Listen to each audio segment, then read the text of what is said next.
I made a horror game where you don't kill the monster. You purify it like you're baptizing Satan. And honestly, it's the most religious experience I've had on Roblox. Hello friends, family, and other creatures of the sea. Welcome to a Lucent Devlog. Today I got the matcha, so you know it's lock and a clock. Originally, the game's direction was for players to find and discover stalkers through activity, almost like a Phasmophobia style. But I felt like my systems were a bit too confusing, so I've made it quite easy to find stalkers, or much easier to find stalkers. With that said, yesterday's progress was not only for the nest to be visible, but to also now have a stalker sitting in the middle.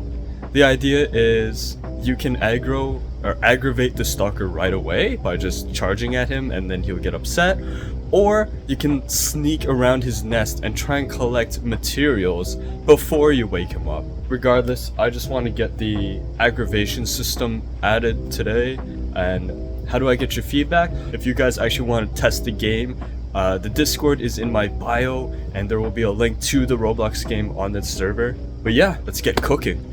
Because this is a more complicated system while I'm making the code, so we'll start with that.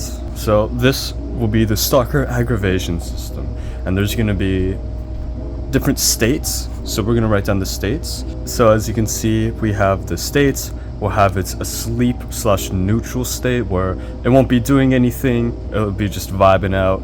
It will look up and see if the player is moving. Whenever it does this, this is where the player would have to stop moving. So it's like red light, green light.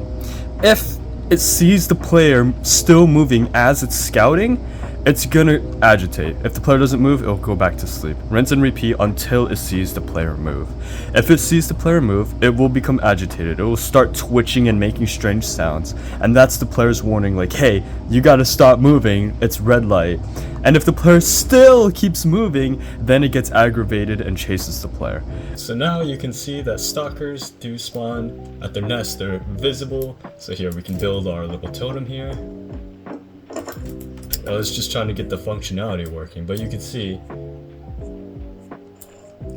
when it turns red, you're supposed to stop moving. If you keep moving, he gets agitated, and you can just bring him to your cross here to sacrifice him. But yep, that is today's progress. If you would like to stay tuned for more, join the Discord server. The Discord link is in the bio, and stay tuned and stay spooky. More coming soon.